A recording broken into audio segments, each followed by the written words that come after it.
ठीक है बच्चों, अब ये हो गया हमारा पेज नंबर 55। अब आ जाओ पेज नंबर 56 में। देखो ये जो 56 में है ना, ये दो फॉर्मूला गिवन है विदाउट एनी प्रूफ। इस फॉर्मूले का जो यूज होता है ना, ये कभी कभी क्या होता है कि जेई एडवांस में ये जो रिजल्ट नंबर प्रॉपर्टी नंबर 11 है ना, इसको डायरेक्ट यूज कर लेते हैं। ठीक है, और ये 10th और 11th, ये जेई मेंस और एडवांस में, ये एडवांस में अक्सर पूछ लेते हैं। ये रिजल्ट नंबर 11 ये डायरेक्ट यूज कर लेते हैं। तो इसे रट जाओ ये प्रॉपर्टी को। ये बहुत सिंपल है।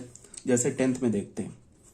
10th में हमें क्या बोल रहा है कि greatest integer of x plus y, ये किसके इक्वल होगा? Greatest integer of x plus y plus x minus greatest integer of x का whole for all x y belongs to R. For example ले लो तुम, कोई भी रियल नंबर हो, एक्स वाई कोई भी दुनिया का रियल नंबर हो, उसके लिए रिजल्ट ट्रू है। फॉर एग्जाम्पल एक्स का वैल्यू मान लो √2 ले लिया, एंड वाई का वैल्यू तुमने मान लो क्या ले लिया, पाई ले लिया। अब एक बार देख लेते हैं ट्रू है कि नहीं। √2 प्लस पाई, इसका ग्रेटेस्ट इंटीजर क्या होगा? अच्छा, √2 क्या होगा? √2 का अप्रोक्स वैल्यू क्या होगा? Approx value 1.414। पाई का वैल्यू क्या होगा? 3.1414। ये अप्रोक्स वैल्यू ले रहा हूं मैं, तो 4554 4.5 समथिंग टाइप का। तो इसका ग्रेटेस्ट इंटीजर क्या हो जाएगा? 4। ठीक है, ये तो हमारा लेफ्ट हैंड साइड हमने कैलकुलेट कर लिया। मैं वेरीफाई कर रहा हूँ, फॉर्मूला प्रूफ नहीं कर रहा हूँ, प्रूफ आता नहीं है कभी। Greatest integer of x plus y plus x minus greatest integer of x, ये राइट हैंड साइड है। इसमें एक्स का वैल्यू हमने √2 लिया है, प्लस वाई क्या लिया हमने? पाई, प्लस एक्स का वैल्यू क्या लिया है? √2 माइनस √2। √2 क्या होता है? 1.41 जैसा, तो ये तो हो गया 1 प्लस, ये बताओ पाई प्लस √2, पाई प्लस √2 क्या होगा? 4.5 मान लेते हैं। अब माइनस √2 क्या होगा? 1.4 ले लेते हैं, इसका ग्रेटेस्ट इंटीजर। तो 4.5 1.4 3.1, ये अप्रॉक्स ले रहे हैं। 3.1 का ग्रेटेस्ट इंटीजर 3, तो 3 + 1 4 आ गया ना। Left hand side is equal to right hand side. ये एक्चुअल में क्या होगा? 3.1 समथिंग समथिंग कुछ और भी होगा। मतलब ऐसे तो अगर तुम देखोगे तो √2 का जो वैल्यू होता है वो तो इरेशनल है, इसका तो डेसिमल कभी खत्म ही नहीं होगा। 1.414 एंड डॉट डॉट अब से कहां तक चला जाएगा? इन्फिनिटी तक। तो उसका भी तो ग्रेटेस्ट इंटीजर 1 ही होगा ना। 1.4 के बाद तुम इन्फिनाइट नंबर डाल दो, उसका भी ग्रेटेस्ट इंटीजर क्या होगा? 1 ही होगा। जैसे एक एग्जांपल ले लो, एक्स का वैल्यू 2 ले लो एंड वाई का वैल्यू -4 ले लो। किसी भी रियल नंबर के लिए ट्रू है। एक्स प्लस वाई क्या हो गया? 2 - 4, 2 - 4 इज -2 का ग्रेटेस्ट इंटीजर -2। ये तो हो गया लेफ्ट हैंड साइड। ये क्या, इसको कैलकुलेट कर लेते हैं। Minus greatest integer of x, greatest integer x क्या होगा? 2 प्लस वाई क्या होगा? -4 + 2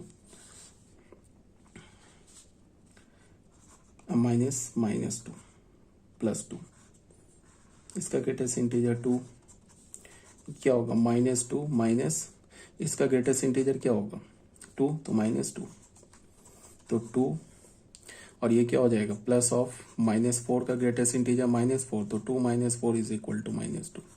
तो इसको हम ऐसे लिख सकते हैं ना, greatest integer of x plus y, ये वेरीफाई करके दिखा रहा हूँ, x plus y plus x minus greatest integer of x.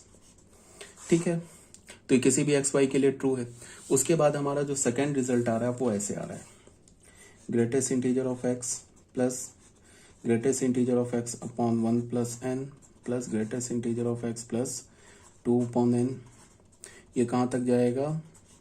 Greatest integer of x n minus plus n minus, ये प्लस है, n - 1 अपॉन n तक। मतलब इसका जो न्यूमरेटर होगा वो n से एक छोटा होगा। ये क्या होगा? ये nx होगा, where n belongs to z and x belongs to r। ये भी ट्रू है। तो देख लो, हम लोग कोई भी ले लेते हैं। मान लो कि x का वैल्यू हमने 2 ले लिया एंड n का वैल्यू हमने मान लो 4 ले लिया, चेक कर लेते हैं। ये 2 की जगह तुम 3 भी ले सकते हो, 2.1 भी ले सकते हो, बिकॉज x क्या हमारा रियल नंबर है और n क्या है, n हमारा इंटीजर है। x is any real number and n is integer. ठीक है, तो इसको एक बार वेरीफाई कर लेते हैं। 2 का प्लस ये क्या होगा, 2 + 1/4, ये क्या होगा 2 + 2/4, ये क्या होगा 2 + 3/4। ये होगा 4/4 तक जा नहीं सकते बिकॉज n-1 तक जाना है ना, तो n-1 अगर हमने n का वैल्यू 4 लिया है तो n-1 3 होगा। तो अब इसे हम कैलकुलेट कर लेते हैं।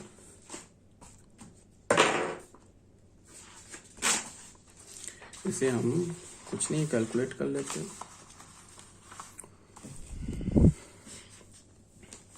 ये क्या है, ग्रेटेस्ट इंटीजर ऑफ 2 + 4 9/4,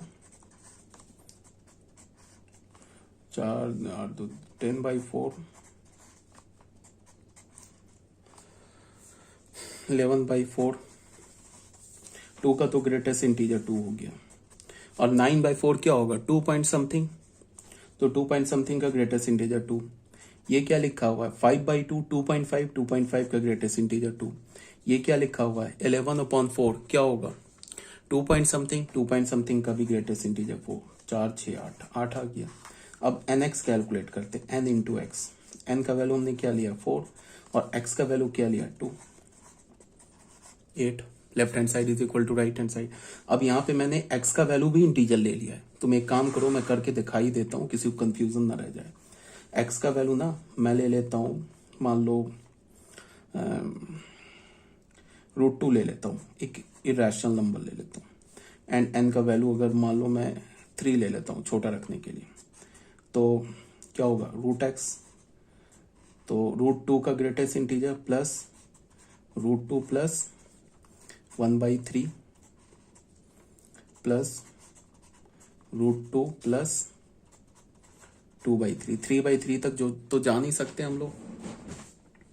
ठीक है, ये बात आ रही होगी समझ में, क्यों नहीं जा सकते हैं, बिकॉज हमें क्या करना है, एक मिनट,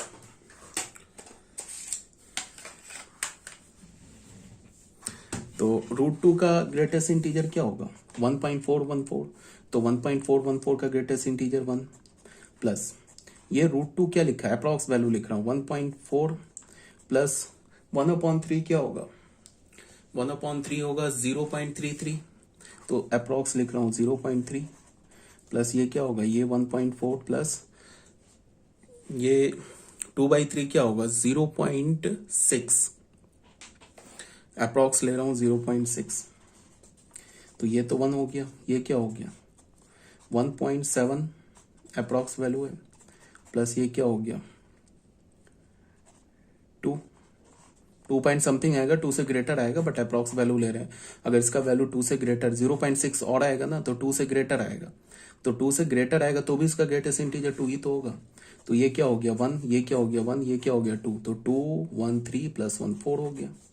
अब अगर तुम nx लोगे तो n का वैल्यू तो हमने क्या रखा है 3, और इसका वैल्यू क्या रखा है, इसका वैल्यू रखा है ना 1.4, तो हमारे पास क्या हो जाएगा 3 × 1.4, ये क्या हो जाएगा 21.5, तो क्या होगा 4 पॉइंट समथिंग, तो 4 पॉइंट समथिंग का क्या हो जाएगा, इसका वैल्यू होगा ना 4.2, इसका भी ग्रेटेस्ट इंटीजर 4।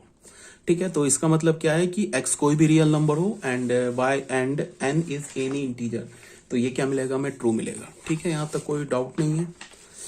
तो ये हमारा जो ग्रेटेस्ट इंटीजर फंक्शन था ये कंप्लीट हो गया, और आपको क्या करना है कि ग्रेटेस्ट इंटीजर फंक्शन का डोमेन, ग्रेटेस्ट इंटीजर फंक्शन का रेंज, ग्रेटेस्ट इंटीजर फंक्शन का ग्राफ, ग्रेटेस्ट इंटीजर फंक्शन का प्रॉपर्टीज, ये बिल्कुल गेट बाय हार्ट कर लेना है, मतलब क्या एकदम टिप पर होना चाहिए। ये इंपॉर्टेंट फंक्शन है, जितने भी आगे फंक्शन दिखा रहा हूं ना सब इंपॉर्टेंट है। अब आ जाओ नेक्स्ट फंक्शन जो कि हमारा 6 नंबर फंक्शन है, इसे हम क्या बोलते हैं फ्रैक्शनल पार्ट फंक्शन। तो ये फ्रैक्शनल पार्ट फंक्शन क्या है, इसको एक बार देखते हैं। For any real number x we use the symbol ऐसे करके कर्ली ब्रैकेट एक्स लिखते हैं। ये हमारा सेट एक्स नहीं है, तो कोई बच्चा बोलेगा कि अच्छा, यहाँ पे एक कंफ्यूजन ये हो सकता है कि कोई बच्चा बोलेगा कि ये हमें कैसे पता चलेगा कि ये ब्रैकेट में x लिखा हुआ है या ग्रेटेस्ट इंटीजर x है। तो जब भी क्वेश्चन में चाहे वो बोर्ड हो, चाहे वो जेई मेंस हो, एडवांस हो, जब भी ग्रेटेस्ट इंटीजर फंक्शन इन्वॉल्व होगा तो वहां क्वेश्चन में मेंशन कर देगा, फिर ऐसे करके लिख देगा इज, ऐसे लिखेगा ऐसे करके पॉइंट डाल के, is the greatest integer function ऐसे क्वेश्चन में लिख देगा जब भी अगर ग्रेटेस्ट इंटीजर फंक्शन इन्वॉल्व होगा। और जब भी फ्रैक्शनल पार्ट फंक्शन इन्वॉल्व होगा, मतलब ऐसे करके इसको तो तुम ये भी बोल सकते हो ना कि एक सिंगलेटन सेट है एक्स, ये तो सेट में भी हम ऐसे ही कर्ली ब्रैकेट यूज करते हैं ना। तो जब भी अगर ये फ्रैक्शनल पार्ट फंक्शन होगा तो ऐसे करके लिख देगा इज फ्रैक्शनल पार्ट फंक्शन, ऐसे लिख देगा वहां पे क्वेश्चन में, हमेशा गिवन होगा, कभी भी होगा कोई भी क्वेश्चन तो ऐसा नहीं। हाँ, अगर किसी क्वेश्चन में ये गिवन नहीं हो तो फिर तुम इसको क्या एज्यूम करोगे, इसको एज्यूम करोगे as a singleton set x, अगर नहीं गिवन हो तो। और इसको क्या एज्यूम करोगे, एक्स पे ब्रैकेट, ऐसे तो हम ये क्या बोलते हैं कंटिन्यूअस इंटरवल को तो लिखते नहीं है, कंटिन्यूअस इंटरवल में तो 2 नंबर होता है ना, ऐसे लिखा होगा तब तो हमें कंफ्यूजन होगा कि भाई ये तो कंटिन्यूअस इंटरवल लिखा हुआ है, तो ऐसे तो है नहीं ये। तो जब भी अगर यहाँ पे ये मेंशन नहीं होगा किसी भी क्वेश्चन में तो उससे तुम क्या यूज करोगे कि ये ब्रैकेट एक्स लिखा हुआ है, मतलब एक्स पे एक लार्ज ब्रैकेट दे रखा है, तो ठीक है, जब भी क्वेश्चन होगा तो ये गिवन होगा। अगर ऐसे नहीं गिवन हो, where this is called fractional part function, तो इसको तुम सेट एक्स एज्यूम करोगे, सिंगलेटन सेट एज्यूम करोगे, ठीक है। तो फ्रैक्शनल पार्ट फंक्शन पे आ जाते हैं। फ्रैक्शनल पार्ट फंक्शन क्या बोल रहा है, for any real number x, कोई भी रियल नंबर एक्स हो, we use the symbol this to denote the fractional part और डेसिमल पार्ट ऑफ एक्स, ठीक है। अच्छा, एक बात और, दुनिया का कोई भी रियल नंबर हो वो 2 पार्ट से मिलकर बना होता है, एक इंटीग्रल पार्ट, कोई भी नंबर हो चाहे रैशनल हो चाहे इरेशनल हो, कोई भी हो, वो 2 पार्ट से मिलकर बना होता है। एक होता है हमारा फ्रैक्शनल पार्ट और एक होता है इंटीग्रल पार्ट। फ्रैक्शनल पार्ट जो होता है वो हमेशा क्या होता है, पॉजिटिव होता है। फ्रैक्शन जो होता है ना वो हमेशा पॉजिटिव होता है। हाँ, फ्रैक्शन 0 हो सकता है, ठीक है। फ्रैक्शन 0 कैसे हो सकता है, फ्रैक्शन 0 हो सकता है बट फ्रैक्शन 1 नहीं हो सकता है।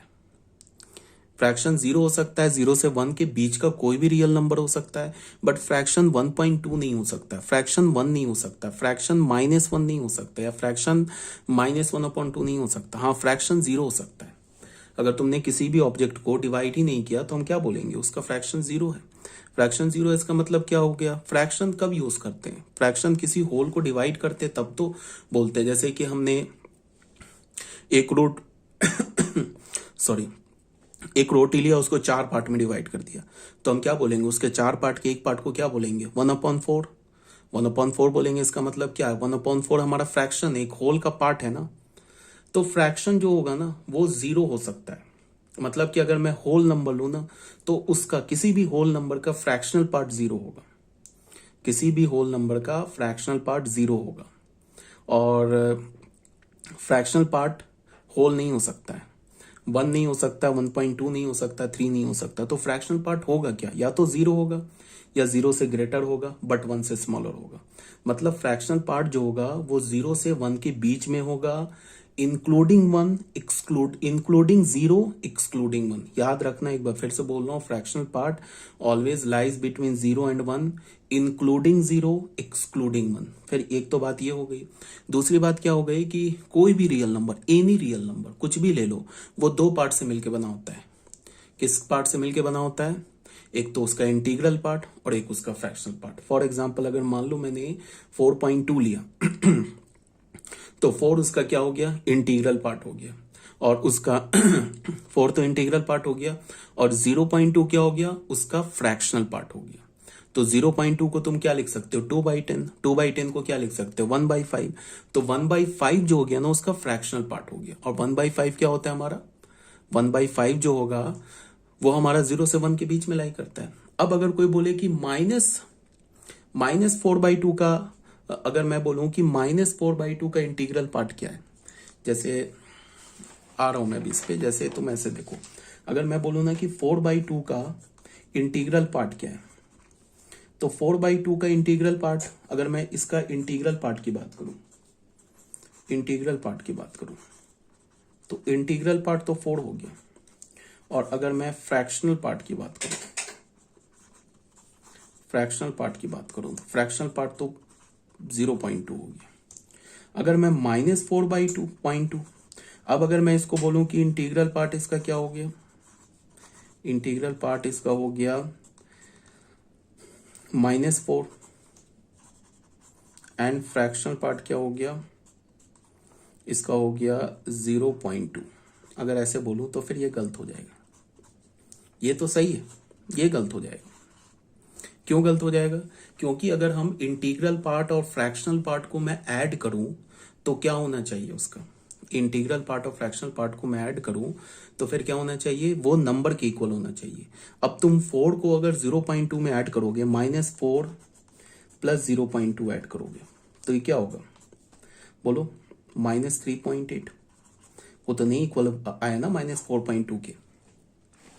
समझ लो बात को, क्या बोला जा रहा है। तो ये हमारा, ऐसे हम नहीं बोलेंगे। हाँ, ये चल जाएगा। देखो 4 और 0.2 को ऐड करोगे, इंटीग्रल पार्ट और फ्रैक्शनल पार्ट को जब भी हम ऐड करेंगे तो वो किसके इक्वल होना चाहिए, नंबर के इक्वल होना चाहिए।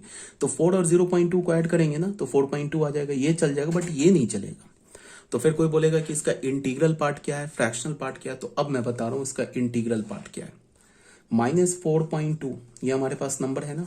अगर मैं इसके इंटीग्रल पार्ट की बात करूं तो इसका इंटीग्रल जो पार्ट होगा वो होगा -5, ठीक है। और फ्रैक्शनल पार्ट की बात करूं,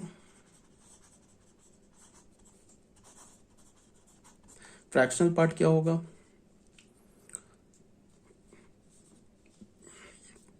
इसका अगर तुम फ्रैक्शनल पार्ट लोगे तो ये होगा -4.2 +5। ये क्या हो जाएगा, 5 में से 4.2 करोगे ये हो जाएगा 0.8। अब बच्चों तुम देखो, अब ये कैसे आ रहा है मैं बता रहा हूं।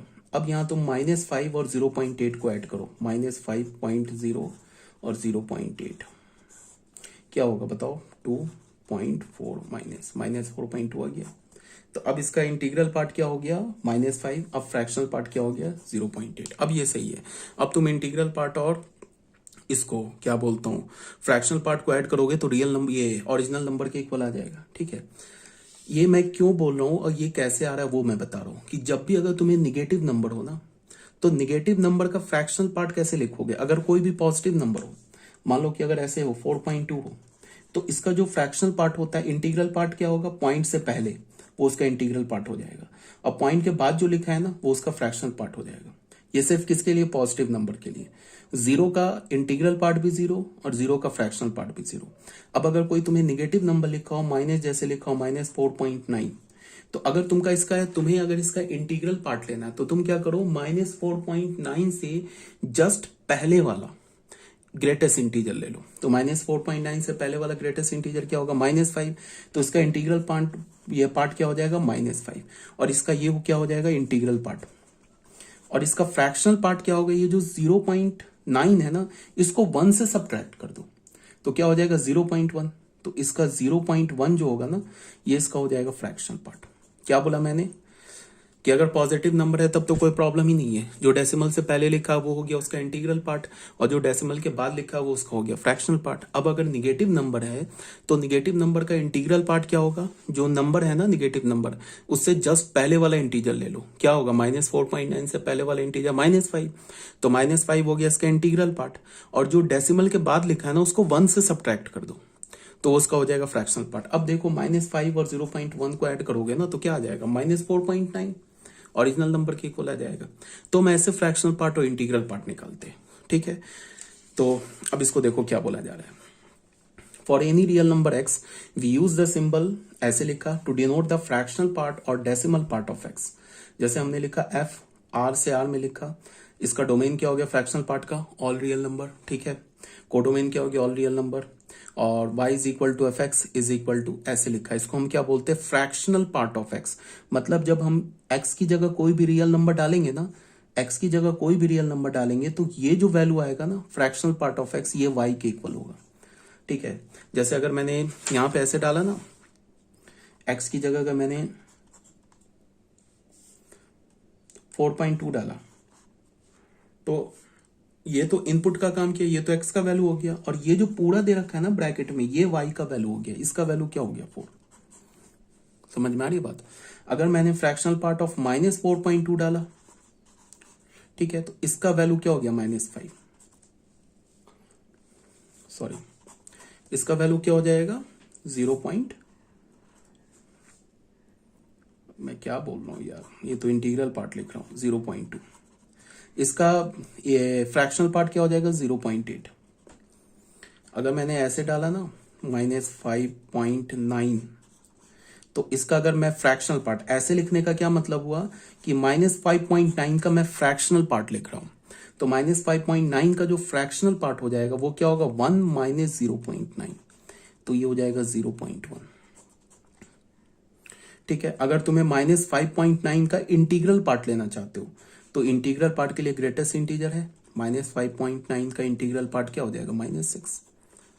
ठीक है, और अगर तुमने इंटीग्रल पार्ट से नंबर से, अगर तुमने नंबर से, बात को सुनो, नंबर से अगर तुमने फ्रैक्शनल पार्ट हटा दिया तो उसका इंटीग्रल पार्ट आ जाएगा। ठीक है, क्या हमारे पास ये बताओ, नंबर से अगर तुमने क्या बोला, सॉरी, नंबर से अगर तुमने उसका क्या हटा दिया, गलत बोल रहा हूं, नंबर से अगर तुमने इंटीग्रल पार्ट हटा दिया तो उसका क्या आ जाएगा, फ्रैक्शनल पार्ट आ जाएगा। देखो नंबर हमारा क्या है -5.9, ठीक है, -5.9, ये इसका हम ये फ्रैक्शनल पार्ट है, नंबर हमारा -5.9। तो मैं क्या बोल रहा हूं कि अगर नंबर से तुमने क्या हटा दिया, इंटीग्रल पार्ट हटा दिया, तो क्या आ जाएगा, फ्रैक्शनल पार्ट। तो ये हमारा नंबर है, इसमें से इंटीग्रल पार्ट हटा दो, मतलब इंटीग्रल पार्ट को सब्ट्रैक्ट कर दो, -5.9 में से, यही नंबर है ना, इससे सब्ट्रैक्ट कर दो तुम इसके इंटीग्रल पार्ट को -6 को, तो ये क्या हो जाएगा 6 माइनस 5.9, ये क्या हो जाएगा 0.1। ठीक है, आ रही मेरी बात समझ में, क्या बोल रहा हूं मैं?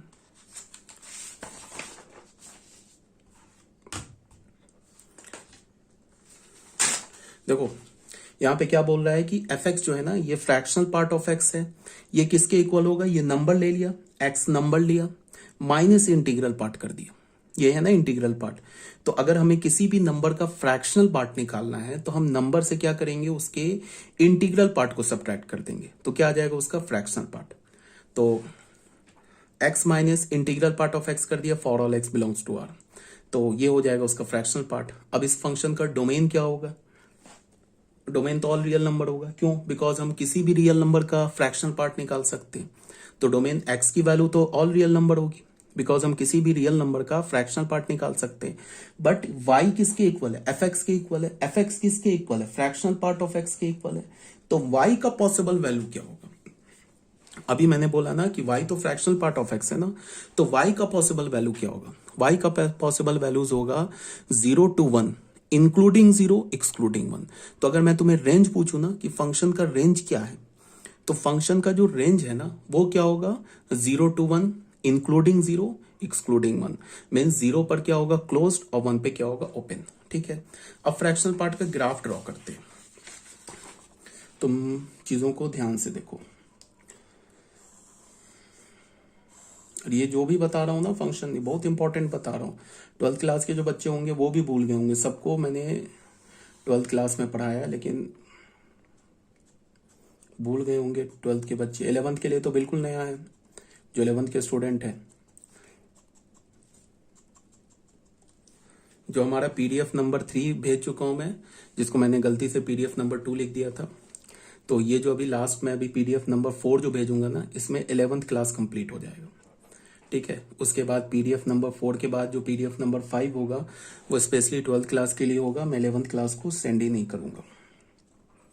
ठीक है, ऐसे मैं यूट्यूब पे डाल रहा हूँ सारे वीडियोस, और सारे पीडीएफ तो नहीं डाल रहा हूँ, पीडीएफ तो तुम ले सकते हो, पीडीएफ भी कोशिश कर रहा हूँ यूट्यूब पे डालने का, बट वो अभी समझ में नहीं आ रहा कैसे डालना है। तो वीडियो लेक्चर जो भी मैं, देखो बच्चों तुम लोग को एक बात बता रहा हूँ कि जो भी मैं वीडियो बना रहा हूँ ना, अगर तुम लोग की किसी स्टूडेंट के पास नहीं है तो ईजिली जाके तुम वो मेरे जो चैनल है ना यूट्यूब, उससे देख सकते हो, उसमें सारे वीडियोस, जितने वीडियो अभी तुम लोगों को भेजे ना, सारे A to Z video uploaded है उसमें। अच्छा ये, अच्छा सॉरी,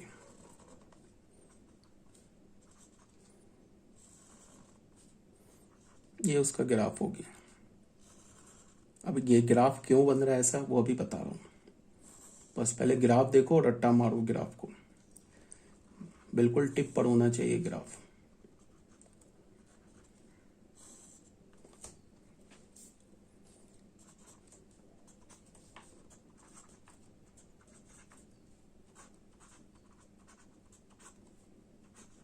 ये वाई एक्सिस हो गया, ये ग्राफ है, ये वाई डैश हो गया, ये एक्स एक्सिस हो गया। ये ग्राफ है फ्रैक्शनल पार्ट ऑफ एक्स का। अब ये कैसे आया वो बता रहा हूं। सबसे पहले तुम ऐसे देखो कि उससे भी पहले तुम देखो कि इस लाइन की क्या इक्वेशन है। ये जो लाइन है ना, इस लाइन की इक्वेशन देखो क्या है। इस लाइन को अगर मैं एक्सटेंड कर देता हूं ऐसे करके, मान लो ये ऐसे एक्सटेंड कर देता हूं, ये जो एक्सटेंडेड लाइन बना रहा हूं ये ग्राफ का पार्ट नहीं है, फ्रैक्शनल पार्ट ऑफ एक्स का पार्ट नहीं है। इसको मैं एक्सटेंड कर देता हूं ऐसे करके, इसको मैं एक्सटेंड कर देता हूं ऐसे करके।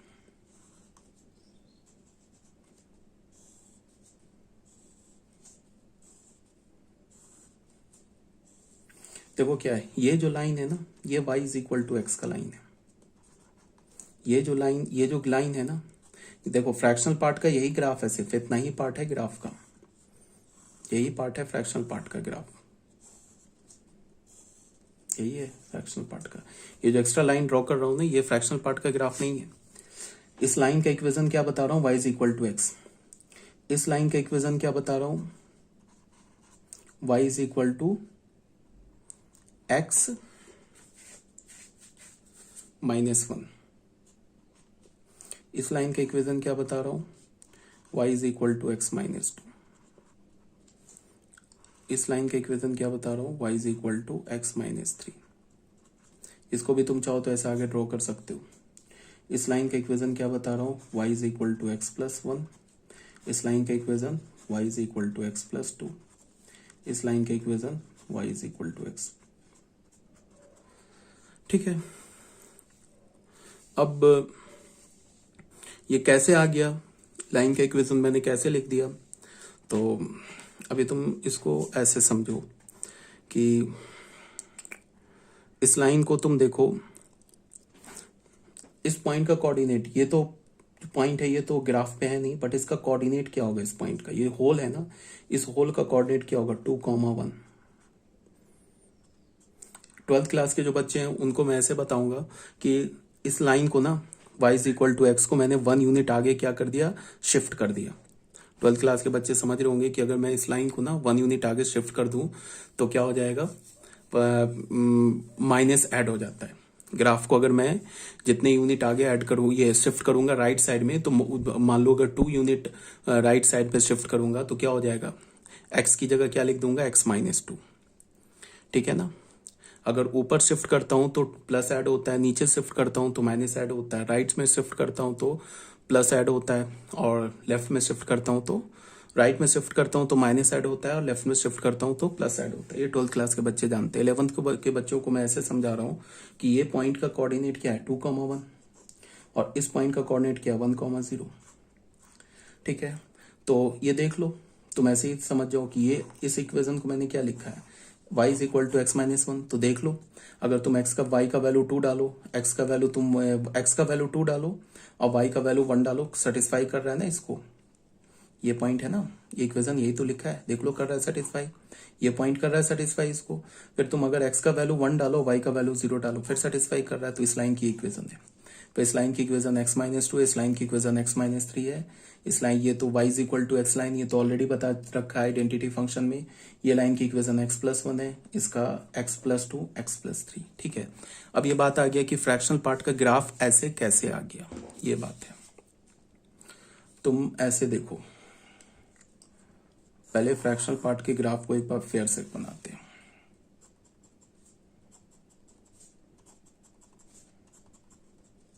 इसका ग्राफ ऐसा होगा, ये पार्ट नहीं है जो डॉटेड दे रहा हूं, ये ग्राफ का पार्ट नहीं है।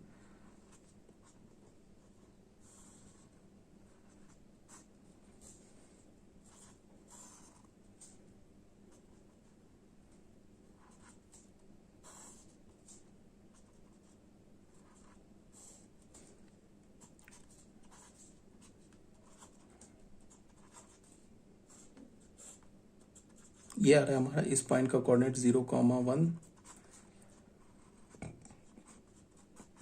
ये वाई एक्सिस और ये हो गया हमारा एक्स एक्सिस। अब तुम ऐसे देखो, जीरो का फ्रैक्शनल पार्ट क्या होगा?